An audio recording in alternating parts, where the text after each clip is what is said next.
tous ceux qui nous suivent par Internet, je veux vous saluer, que le Seigneur vous bénisse. Et si vous en avez la possibilité, vous êtes la bienvenue pour être là aussi de manière physique avec nous. Ce matin, j'aimerais continuer sur le parcours que nous avons commencé ensemble sur l'armure du croyant. Et ce matin, j'aimerais qu'on parle ensemble sur ce qu'est le bouclier de la foi. L'une des armes dont l'apôtre Paul nous parle encore, c'est le bouclier de la foi. Nous avons vu ensemble l'importance d'avoir les chaussures du zèle. Nous avons vu ensemble l'importance de la cuirasse de la justice et que Christ est notre justice. Nous avons vu ensemble le casque du salut, avec l'importance de saisir que le salut, c'est un salut passé, un salut présent, mais aussi un salut futur. Il y a 15 jours, nous avons parlé de la vérité et du mensonge avec la ceinture de la vérité. Et ce matin, j'aimerais que nous réfléchissions ensemble sur ce qu'est le bouclier de la foi. Voilà. Dans Éphésiens 6, au chapitre 16, il nous est dit, et je vous l'ai noté dans 3 versions différentes, dans 3 traductions différentes, il nous est parlé du bouclier de la foi. Et c'est étonnant puisque c'est vraiment l'arme sur laquelle l'apôtre Paul va donner le plus de détails, va faire le plus de commentaires. Et il nous est dit, prenez en toutes circonstances le bouclier de la foi avec lequel vous pouvez éteindre toutes les flèches enflammées du mal. Une autre version dit, toujours et partout, prenez le bouclier de la foi. Avec lui, vous pourrez éteindre les flèches brûlantes de l'esprit du mal. Enfin, une dernière version qui apporte une nuance légèrement différente nous dit « En toutes circonstances, saisissez-vous de la foi comme d'un bouclier avec lequel vous pourrez éteindre toutes les flèches enflammées du diable. » Voilà ce qu'est un bouclier dans l'Empire romain. Et quand l'apôtre Paul parle de bouclier, c'est à ça qu'il pense, c'est ça qu'il a en tête. Et donc c'était une grande pièce de bois ou de métal qui devait recouvrir la plus grande partie du corps. C'est-à-dire, comme vous le voyez sur les images, quand vous étiez à genoux ou accroupi derrière le bouclier, tout votre corps était protégé. C'était quelque chose d'assez grand. D'ailleurs, le mot grec qui est utilisé, c'est un mot qui est dérivé du mot porte. Donc c'est quand même quelque chose d'assez grand et d'assez massif. C'est ça le bouclier. Et l'apôtre Paul a ça en tête quand il parle du bouclier et du bouclier de la foi. C'était quelque chose que l'armée romaine portait pour ne pas être atteint par les différents projectiles, par les différentes flèches, par les différentes pierres que les adversaires pouvaient lancer. Et c'était une arme de protection. Sans bouclier, les soldats romains prêtaient le flanc à toutes les attaques, et à toutes les attaques à distance, à travers les flèches ou les catapultes, les choses comme ça. Mais avec un bouclier, alors ils pouvaient repousser les attaques de l'adversaire. Et je crois que c'est important d'avoir ça en tête quand l'apôtre Paul parle du bouclier de la foi. Il en parle pour repousser les attaques de l'adversaire. En introduction de l'armure du croyant, l'apôtre Paul nous dit dans Éphésiens 6 au verset 13, « C'est pourquoi saisissez maintenant toutes les armes de Dieu. Ainsi, quand viendra le jour mauvais, vous pourrez résister à l'adversaire, et après avoir combattu jusqu'à la fin, vous tiendrez encore fermement votre position. » Éphésiens 6 au verset 13. Et le but, c'est de pouvoir tenir ferme. Le but, c'est de tenir notre position et de tenir notre position en tant que chrétien contre les attaques de notre adversaire, contre les attaques de notre ennemi, puisque nous savons que la bataille est réelle, nous savons que nous ne pouvons pas être neutres, qu'une fois que nous avons choisi un camp, nous avons un adversaire automatiquement, et que le but, c'est de pouvoir résister à notre ennemi. Jacques, au chapitre 4 et au verset 7, nous dit « Soumettez-vous donc à Dieu, résistez au diable, et il fuira loin de vous. » J'aimerais appeler mes 2 assistants ce matin. Je n'ai pas mon sac, vous l'avez remarqué, mais j'ai 2 assistants, c'est pas mal. Et j'ai demandé à Mathieu et à Catherine ce matin de pouvoir nous présenter visuellement ce que c'est que résister à l'adversaire. Bon, je vais juste pousser cela un petit peu. Ils sont jeunes mariés, vous les connaissez, donc déjà je leur demande de se taper dessus, c'est pas l'idéal, mais ils vont nous présenter ce que c'est que résister à l'adversaire. C'est un beau bouclier que tu as là. C'est le bouclier de la foi.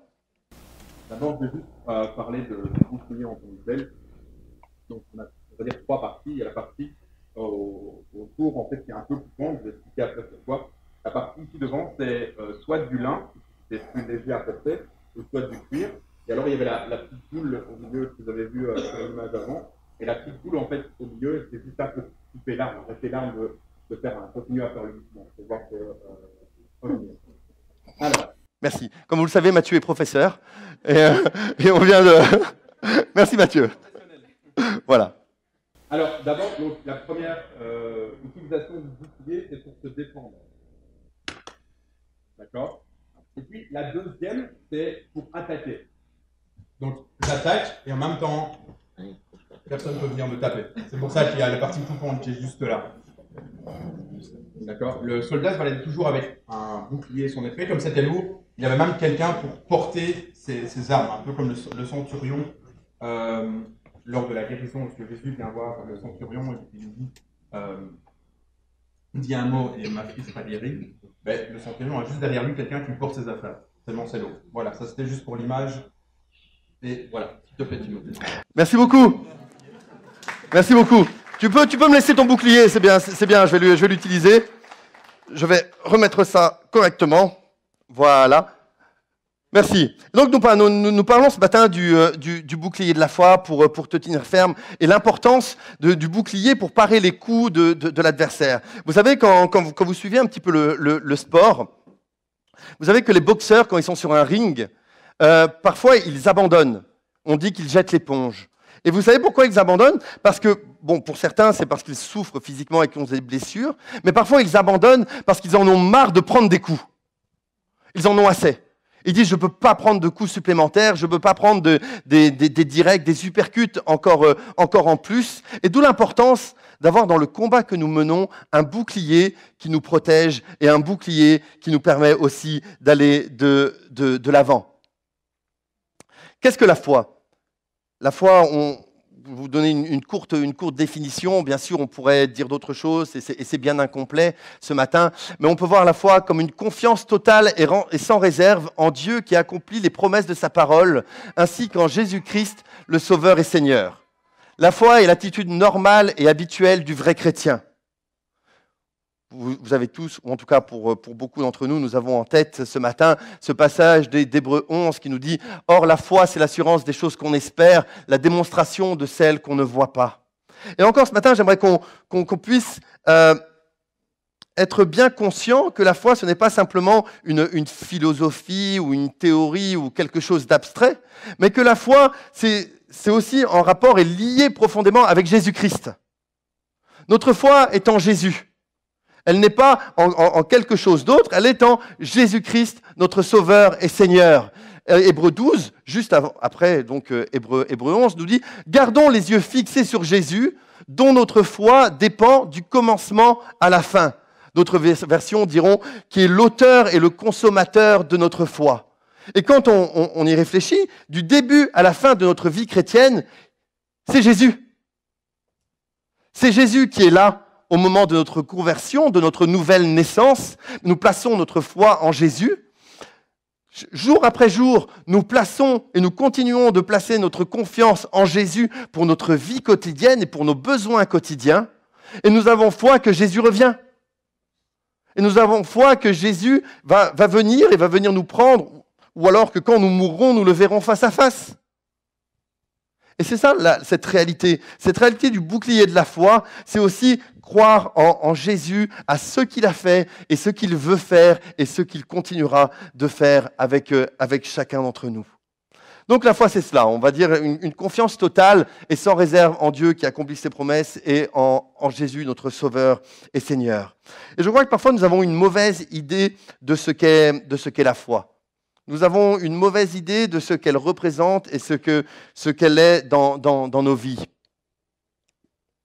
C'est bien cette télécommande. Parfois, nous confondons la foi avec une religion. Éphésiens 2, au verset 8, nous dit « C'est par la grâce que vous êtes sauvés par le moyen de la foi. » Alors attention, je crois vraiment qu'une fois que nous connaissons Jésus, que nous avons placé notre confiance en lui, alors il y a des choses qui en découlent. Alors il y a des bonnes œuvres qui en découlent. Parce qu'une foi sans les œuvres, ce serait une foi morte. Et ce serait une foi qui n'aurait pas finalement de raison d'être. Mais je veux aussi vous dire ce matin que notre bonne œuvre sans la foi, ce n'est pas la vraie foi. Parfois, on peut avoir l'impression que si on va à l'église, si on fait de bonnes choses, si on donne suffisamment d'argent, alors c'est ça, avoir la foi. Et attention, venez à l'église. Attention, faites toutes ces choses. Mais que ces choses, cela découle de quelque chose qu'il y a à l'intérieur de vous-même. Et que ça n'en soit pas la raison première. Parce que si c'est la raison première, alors vous n'avez pas foi en Jésus-Christ, vous avez foi en vous-même. Vous avez foi en vous-même. Vous croyez que ce que vous allez faire va vous sauver. Vous croyez que ce que vous allez donner va améliorer votre relation avec Dieu. La foi, c'est en Jésus. La foi, c'est quelque chose que l'on place, une confiance que l'on place dans une personne, et non pas dans ce que nous-mêmes, nous pouvons faire. Faisons attention à cela, parce que parfois, nous pouvons avoir le risque de dévier et avoir le risque de ne plus avoir foi en Jésus, mais d'avoir foi dans ce que nous pouvons faire et dans nos propres forces et dans nos propres capacités, dans nos propres mérites. Ensuite, il y a le fait que la foi, ce n'est pas la superstition. Romains 5, au verset 1, j'aurais pu prendre d'autres passages, mais on va lire celui-là. Étant donc justifiés par la foi, nous avons la paix avec Dieu par notre Seigneur Jésus-Christ. J'aurais pu aussi citer dans l'épître, dans l'évangile de Jean, quand il est dit, ou quand Jésus dit « Je suis le chemin, la vérité et la vie », dont nous avons parlé aussi il y a 2 semaines. Et la foi, ce n'est pas la superstition. Je crois que la foi en Jésus, c'est quelque chose d'exclusif. Et la foi en Jésus, une fois qu'on a confiance en Jésus, alors les autres choses deviennent inutiles. Et elles sont inutiles. Laissez-moi vous expliquer. Peut-être que, et je l'espère pas, que le dimanche matin, vous êtes là, vous disiez « Mais Seigneur, merci parce que tu as mon avenir entre tes mains. » Et que le lundi matin, la première chose que vous allez faire, c'est de consulter votre horoscope. Peut-être que vous allez dire « Oui, Seigneur, merci parce que tu me donnes la paix. » Mais que chez vous, il y a des statues de Bouddha ou d'autres choses parce que vous voulez que votre maison soit zen. Peut-être que vous allez dire « Merci Seigneur parce que tu écoutes mes prières » et que chez vous, il y a quelques statues ou des médailles de saints parce que vous vous dites « Oui, Jésus écoute, mais peut-être que les autres, ils écoutent aussi. » Mais soyons sérieux. Ça, c'est de la superstition. Ce n'est pas la foi en Jésus, c'est de la superstition. Et désolé d'être un peu sévère ce matin, mais je crois que c'est une réalité. Soit dans la confiance en Jésus, et on place notre confiance en Jésus et en sa parole. Soit on n'a pas cette foi en Jésus, et on se dit, mais Jésus est finalement quelqu'un qui est au même niveau que les autres idoles qu'il peut y avoir dans nos vies. Et bien sûr, j'ai pris 3 exemples là, assez drôles, qui prêtent à sourire, mais soyons un peu sérieux ce matin. Si vous dites « Jésus est ma sécurité », mais que votre seul but dans la vie, c'est d'amasser des sécurités matérielles avec de l'argent et des biens matériels, alors il y a un problème de superstition et d'idolâtrie. Si vous placez votre réussite professionnelle, si vous placez vos biens matériels, si vous placez votre santé, votre jeunesse, votre famille au-dessus de Jésus, alors il y a un problème de superstition et d'idolâtrie. La foi, c'est Jésus-Christ. Et on sait que Dieu est un Dieu jaloux, mais on sait qu'il n'a pas de rival, qu'il n'a pas d'égal. Et je vous encourage à placer votre foi en Jésus et en sa parole. Ensuite, il y a parfois ce qu'on pourrait appeler une forme d'idéalisation, où on pense que parce que l'on place notre foi en Jésus, alors on n'aura jamais de problème. On place notre foi en Jésus et tout ira bien. Tout sera rose et violette. Tout sera comme un peu dans le monde des bisounours. Je pense que vous savez ce que c'est. Mais j'aimerais vous dire que nulle part dans la parole de Dieu, il n'est noté cela. Ah, que le Seigneur soit là dans vos épreuves, oui. Que le Seigneur soit là dans vos difficultés, oui. Il n'y a pas de problème. Mais dans 1 Pierre 1, des versets 6 et 7, il nous est dit « Vous en tressaillez d'allégresse, quoique vous soyez maintenant, pour un peu de temps, puisqu'il le faut, affligés par diverses épreuves, afin que votre foi éprouvée, bien plus précieuse que l'or périssable, cependant éprouvée par le feu, se trouve être un sujet de louange, de gloire et d'honneur lors de la révélation de Jésus-Christ. » Faisons attention à ce que nous pouvons avoir comme image de notre foi. Ce n'est pas parce que vous avez la foi en Jésus-Christ qu'à la fin de l'année, vous aurez une maison avec une piscine, que vous aurez une voiture de luxe et que vous aurez votre compte en banque qui est plein. Peut-être que vous avez déjà entendu cela, mais je veux aussi vous mettre en garde par rapport à cela. La Bible ne dit pas cela. La Bible dit que Dieu va pourvoir à vos besoins. La Bible dit que Dieu va s'occuper de chacun d'entre nous. Ça, c'est clair. Mais faisons attention à ce que nous croyons et en quoi nous plaçons notre foi. La vie chrétienne, ce n'est pas une idéalisation où on pense que parce qu'on croit en Jésus, nous aurons une forme de prospérité matérielle. La foi en Jésus, c'est croire qu'il est là dans tous les moments de notre vie et qu'il pourvoit à chacun de nos besoins. Il nous est parlé dans ce texte des flèches enflammées ou des traits enflammés du malin, selon les versions, selon les traductions, les flèches du diable. Et à l'époque, ma photo, mais à l'époque de l'Empire romain, les soldats se protégeaient avec un bouclier. Les soldats se protégeaient parce que leur adversaire leur lançait des flèches et le bout des flèches était entouré d'étoupes et de pois qui étaient enflammés. Et tout ça pour créer la peur et la confusion dans les rangs de leur adversaire. Et parce que non seulement la flèche pouvait créer des dégâts, non seulement la flèche pouvait tuer un homme, mais quand elle tombait à terre, elle enflammait tout autour.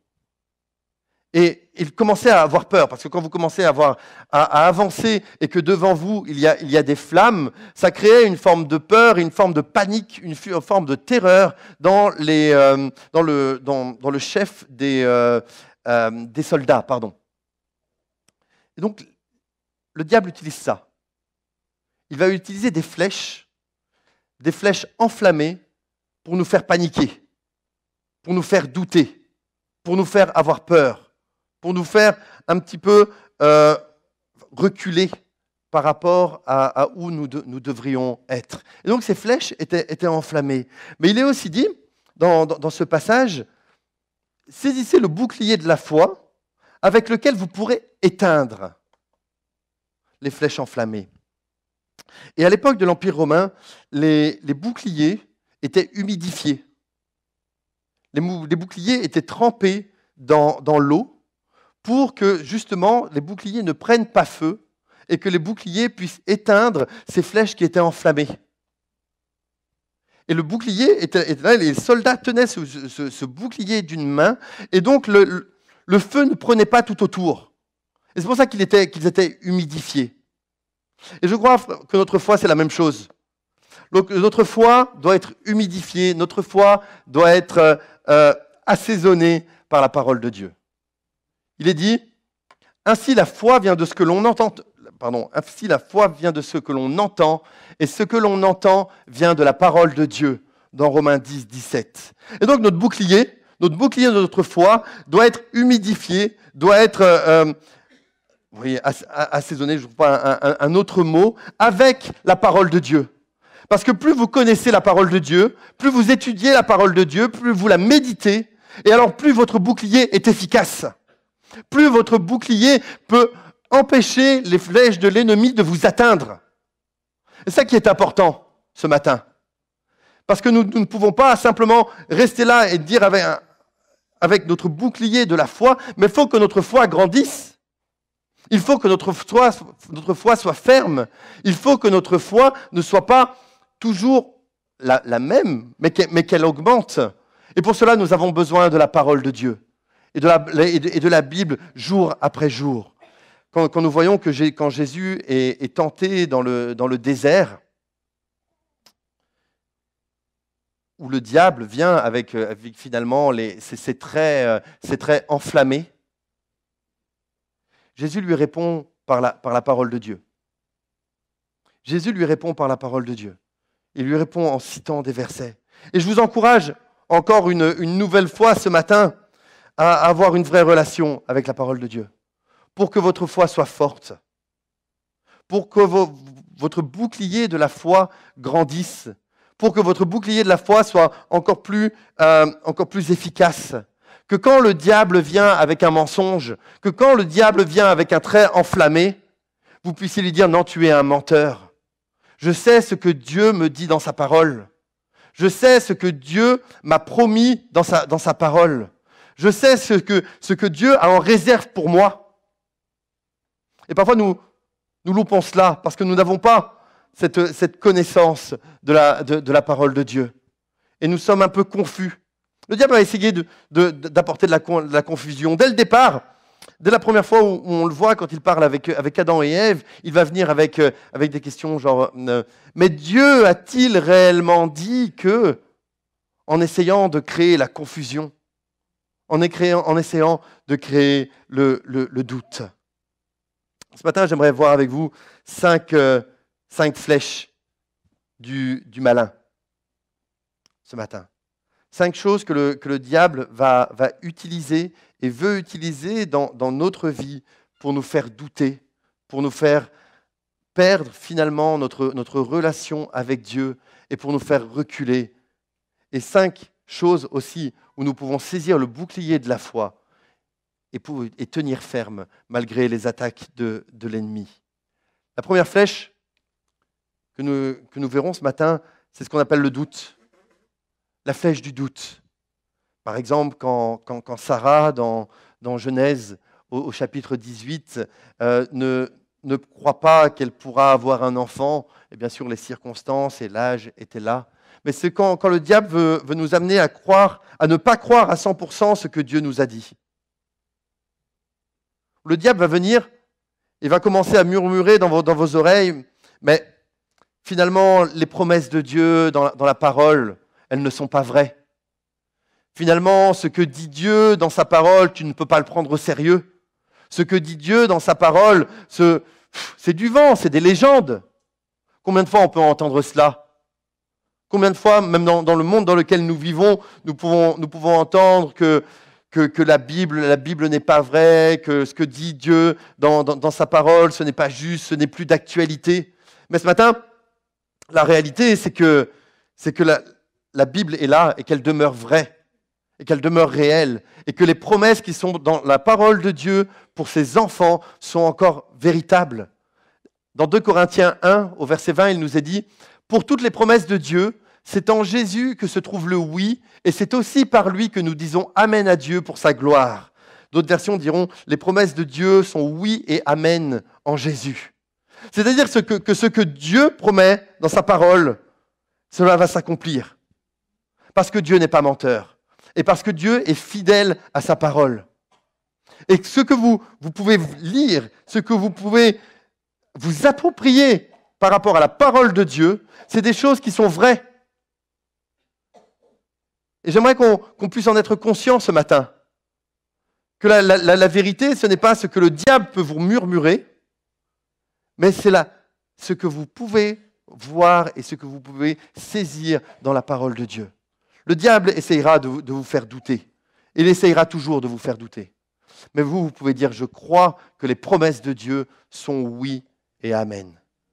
Les promesses de Dieu sont oui et amen en lui. La deuxième chose que le diable essayera d'utiliser, c'est ce qu'on va appeler la flèche des sentiments. Quand le diable nous suggère de faire passer nos sentiments au-dessus de la parole de Dieu.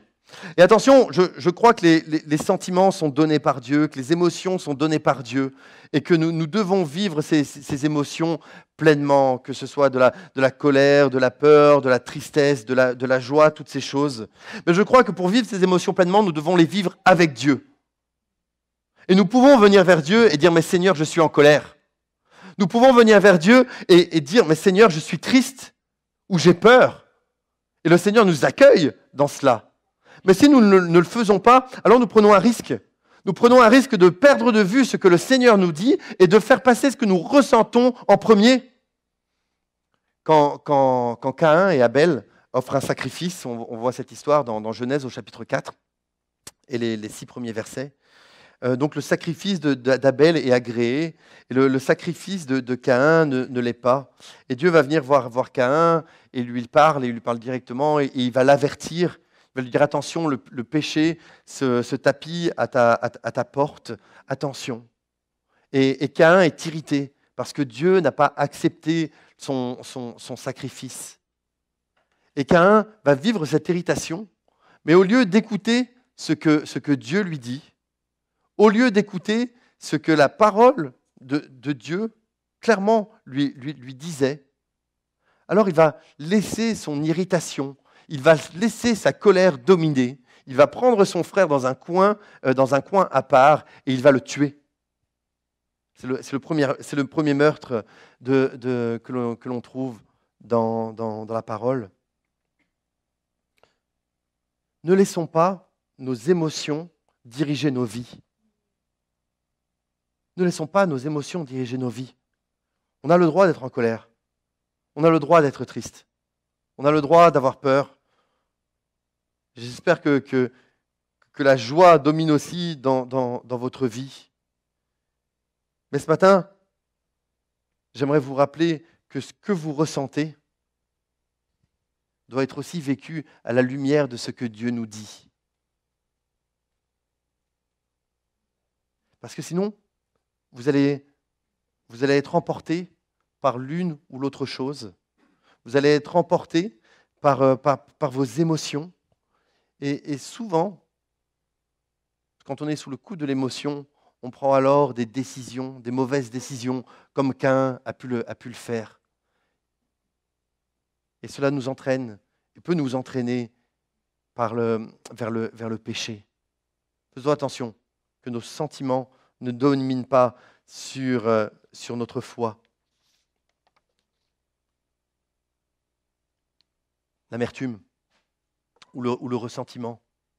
Quand le diable nous fait croire que nous n'avons pas ce que nous méritons et que nous nous plaignons.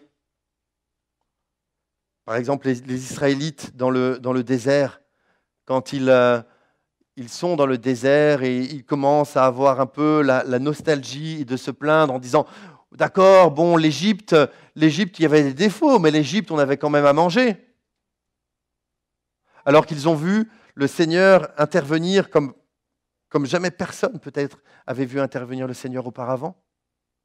C'est ce même peuple qui a vu la mer Rouge s'ouvrir, qui a vu les 10 plaies, etc., etc. Et ce matin, j'aimerais aussi que nous nous rappelions qu'il y a une grande différence entre nos envies et nos besoins.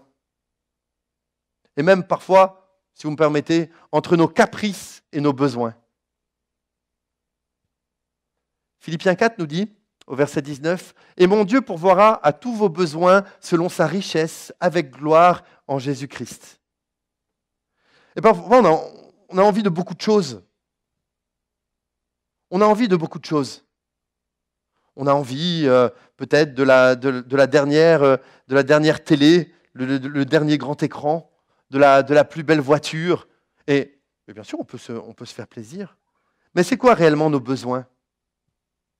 Que Dieu ne satisfasse pas tous nos caprices, oui, c'est clair. Mais devant vous, ce matin, je n'ai aucun problème à dire que le Seigneur pourvoit à chacun de nos besoins si nous allons vers lui. Que celui qui dit qu'il a manqué de quelque chose alors qu'il était avec le Seigneur, je crois qu'il y a aussi cette réalité que Dieu pourvoit à nos besoins. Chacun de nos besoins. Et alors, je crois que c'est important de séparer dans nos vies l'essentiel de l'accessoire. Qu'est-ce qui est le plus important ? Quels sont nos réels besoins ? Et qu'est-ce qui est finalement accessoire ? Et qu'est-ce qui n'est pas tellement important et tellement essentiel dans ma vie ? Attention à l'amertume. L'amertume peut nous éloigner de Dieu. L'amertume peut nous conduire au non-pardon. L'amertume peut vraiment briser des relations entre nous et Dieu, c'est évident, mais aussi des relations entre nous et nos frères. Parce qu'on pense ne pas avoir été bien traité. Et peut-être que dans certaines circonstances, ça nécessite une discussion avec l'un ou l'autre. Mais faisons attention à cela. Et gardons dans notre esprit que notre Dieu pourvoira à nos besoins selon sa richesse avec gloire en Jésus-Christ. Jésus pourvoit à chacun de nos besoins. L'impatience, c'est quand Dieu nous pousse à croire que Dieu n'agit pas assez vite dans nos situations. J'ai toujours été étonné par cette histoire du veau d'or que l'on trouve dans Exode au chapitre 32, où toujours le peuple, les Israélites, Moïse n'est plus là et ça fait un certain temps qu'il est parti. Et ils ont besoin d'avoir des réponses. Ils ont besoin d'avoir une direction. Et donc ils construisent un veau d'or, ils construisent une idole. Et on est parfois un peu impatient finalement dans ce que l'on attend. Et on aimerait que le Seigneur agisse plus vite. Et on aimerait que le Seigneur fasse décanter les choses plus rapidement. Je vais juste vous rappeler le temps que Caleb a dû attendre avant d'avoir l'accomplissement de sa promesse. Plusieurs années, même plusieurs décennies. Et pourtant, à la fin, il l'a eu. Et j'aimerais vous encourager à ne pas tomber dans l'impatience. Parce que l'impatience peut nous amener dans le péché. Le livre de l'Ecclésiaste nous dit « Il fait toutes choses bonnes en son temps. Même il a mis dans leur cœur la pensée de l'éternité, bien que l'homme ne puisse pas saisir l'œuvre que Dieu fait du commencement à la fin. Et Dieu fait toutes choses bonnes en son temps. » Et j'aimerais vous encourager. Et j'aimerais peut-être pour les plus jeunes qui sont là ce matin, Dieu fait toutes choses bonnes en son temps. Et mieux vaut un peu de patience qu'un mauvais mariage. Je vous le dis clairement. Mieux vaut un peu de patience qu'un mauvais mariage.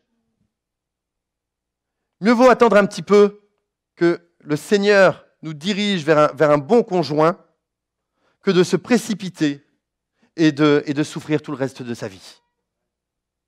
Ah, peut-être c'est un peu dur ce matin, hein, mais c'est la réalité.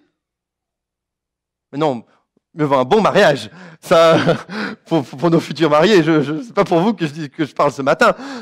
Mais mieux vaut ça. Et on pourrait dire ça dans beaucoup de situations dans nos vies. Dans beaucoup de situations où par impatience, on fait de mauvais choix.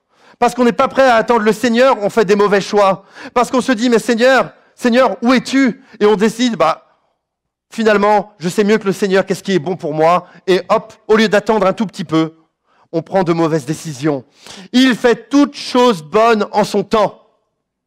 Il fait toutes choses bonnes en son temps. Et peut-être que ce matin, tu te dis, mais le Seigneur n'agit pas assez vite. Mais moi, je te dis encore ce matin, il fait toutes choses bonnes en son temps. Ne te précipite pas. Prends tes décisions à la lumière de ce que Dieu te dit, à la lumière de ce que Dieu promet, à la lumière de la parole de Dieu. Il fait toutes choses bonnes en son temps. Enfin, une dernière flèche ce matin avant de conclure. La flèche de l'abandon. Vous avez l'impression que Dieu vous a abandonné, que tu ne comptes pas pour lui, qu'il ne t'aime pas. Dans le psaume 22, David va dire « Mon Dieu, pourquoi m'as-tu abandonné ?» Et ici, nous parlons uniquement de David. Quand le Seigneur le dit, ça a une autre portée et c'est encore autre chose. Mais il peut nous arriver d'avoir cette impression que Dieu nous a abandonnés, que Dieu ne nous regarde pas, que Dieu ne nous aime pas. Vous regardez tout autour et vous vous dites « Tout le monde est béni sauf moi. Tout le monde a sa bénédiction sauf moi. Moi, je suis là, simplement, et Dieu ne s'occupe pas de moi. Dieu m'a oublié. j'ai perdu ma relation avec Dieu. Et on pense cela. Et on dit, mais où est Dieu? Où est Dieu dans ma situation? Où est Dieu dans ce que je vis? Et ce matin, j'aimerais vous dire ce verset dans le livre de Josué, que l'on retrouve dans l'Épître aux Hébreux, où le Seigneur dit « Je ne t'abandonne point et je ne te délaisse point ». Dans la version grecque, dans le livre aux Hébreux, il y a une triple négation qu'on pourrait traduire par « Je ne t'abandonne pas et je ne te délaisse pas, jamais, jamais, jamais ». Dieu ne vous a pas abandonné. Je ne sais pas ce que vous vivez ce matin, peut-être la maladie, peut-être la souffrance, peut-être des relations qui sont brisées au point de vue familial. Mais Dieu ne vous a pas abandonné. Il y a la présence de Dieu dans vos vies. Je ne t'abandonnerai pas et je ne te laisserai pas. Et le diable va essayer de vous faire croire cela. Le diable va essayer de vous faire croire, mais Dieu t'a abandonné. Le diable va essayer de vous faire croire, mais où est Dieu? Où est Dieu dans ton problème? Où est Dieu dans ta souffrance? Où est Dieu dans ta maladie? Et ce matin, je peux vous dire que Dieu vous connaît chacun. Chacun. Pas simplement moi, mais chacun d'entre vous. Dieu vous connaît. Dieu connaît vos situations. Et Dieu ne vous a pas abandonné. Dieu ne vous a pas abandonné. Dans 1 Jean 5,4, il nous a dit « La victoire qui triomphe du monde, c'est notre foi ». Je crois qu'il y a un combat, et un combat qui est réel. Et si nous ne prenons pas le bouclier que Dieu nous a donné pour nous protéger, alors nous serons vaincus dans ce combat. Mais si nous le prenons, nous serons vainqueurs grâce à Jésus. La foi, finalement, c'est mettre Jésus entre nous et le diable. Le bouclier de la foi, c'est mettre Jésus entre nous et le diable. Parce que nous ne pouvons rien faire par nous-mêmes. La foi nous cache derrière Jésus qui, lui, a déjà remporté la victoire. Et le diable va essayer. Et le diable va venir. Et le diable va envoyer ses traits enflammés du malin. Que vous ayez 2 jours de conversion ou que vous ayez 50 ans de conversion, le diable va venir. Mais nous sommes là. Et nous pouvons dire maintenant, Seigneur, je crois que ta parole est vraie. Jésus, je crois que tu es réel dans ma vie. Et alors les flèches vont arriver. Les flèches enflammées pour vous faire peur. Les flèches enflammées pour vous faire douter. Les flèches enflammées pour vous faire tomber dans l'amertume, dans le ressentiment. Et les flèches vont se heurter au bouclier de la foi. Parce que nous savons ce que Dieu dit dans sa parole. Et nous savons que la présence de Jésus est réelle à nos côtés. Et que nous pouvons mettre Jésus entre nous et les mensonges du diable. Mais nous devons saisir ce bouclier de la foi. Nous devons saisir ce bouclier de la foi. Parce que sinon, les flèches arriveront. Et nous en prendrons une, nous en prendrons 2, nous en prendrons 10. Et comme les boxeurs, à un moment, nous dirons « J'en peux plus ». Et on arrêtera le combat. Les flèches enflammées du malin. J'aimerais qu'on puisse prier ce matin. J'aimerais simplement, est-ce qu'on peut se lever? On va faire quelque chose de particulier pour conclure. J'aimerais qu'on laisse la parole de Dieu faire son effet dans nos vies ce matin. Et ce n'est pas la peine de l'afficher ou quoi que ce soit. J'aimerais qu'on puisse fermer les yeux et que ce matin, je vais vous lire simplement ce psaume bien connu, le psaume 23 ensemble. Mais j'aimerais que nous puissions nous approprier ce psaume 23 et que ce psaume puisse pénétrer dans nos vies et que ce soit comme un bouclier ce matin. Un bouclier dans notre foi. Le bouclier de notre foi. Que ce psaume, alors que les mensonges du diable, et vous savez qu'est-ce que le diable essaye de vous dire ce matin. Et vous savez très bien quels sont les domaines où vous avez besoin du Seigneur ce matin. Et vous savez très bien que le diable vous envoie des flèches, parce que c'est la réalité. C'est la réalité du combat. Mais que ce psaume soit notre psaume de défense ce matin. Et que nous puissions nous l'approprier et laisser le Seigneur faire son œuvre. L'œuvre de la parole de Dieu ce matin. Le psaume 23 nous dit « L'Éternel est mon berger, je ne manquerai de rien.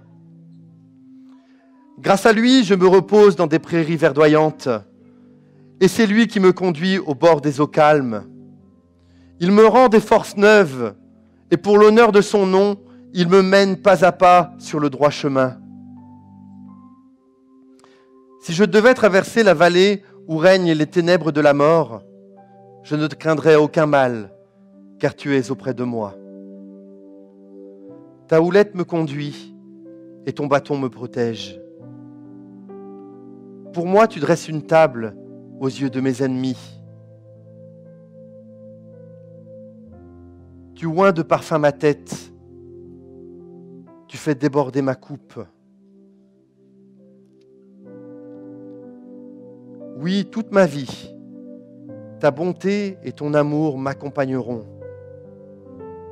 Juste le répéter, ce verset 6. Oui, toute ma vie, ta bonté et ton amour m'accompagneront. Et je pourrai retourner au sanctuaire de l'Éternel tant que je vivrai.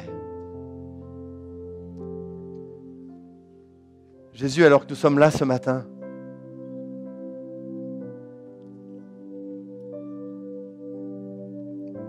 nous te disons encore que nous avons besoin de toi. Alors que notre adversaire est méchant, alors que notre adversaire nous veut du mal, alors que notre adversaire veut notre perte, nous te demandons, Seigneur, que tu te tiennes entre lui et nous, comme un bouclier. Nous n'avons pas placé notre foi en quelqu'un d'autre qu'en toi. Et nous savons, Seigneur, comme nous dit ta parole, que tu es le rémunérateur de notre foi. Tu parles, Seigneur. Et si certains sont sous les flèches de l'ennemi ce matin, qu'ils puissent saisir ce bouclier de la foi. Je te prie, Seigneur, que ce matin, il y ait des décisions, il y ait des hommes et des femmes qui saisissent ce bouclier et qu'ils tiennent ferme en face des mensonges de l'ennemi.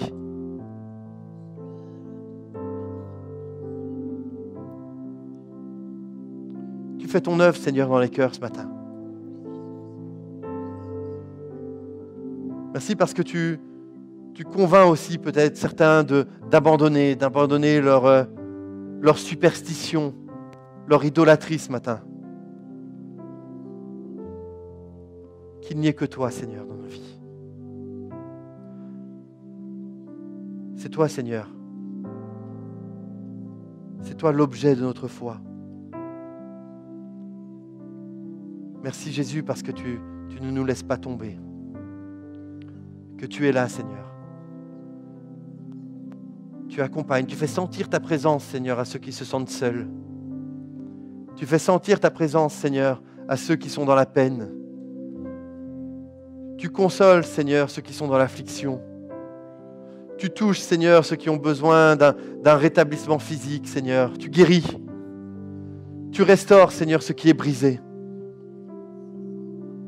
Mais malgré tout ce que peut nous dire notre adversaire, nous savons que tu es là. Jésus, tu es là. Tu es là au cœur de nos vies. Sois béni, Seigneur. Que nous soyons des hommes et des femmes qui tiennent ferme avec ce bouclier de la foi. Des hommes et des femmes qui se protègent derrière toi, Seigneur. Qui se protègent derrière ce que tu nous dis dans ta parole. Et qui se protègent, Seigneur, malgré l'intensité du feu et l'intensité des flèches, Seigneur. Sois béni, Seigneur, dans le nom de Jésus. Amen.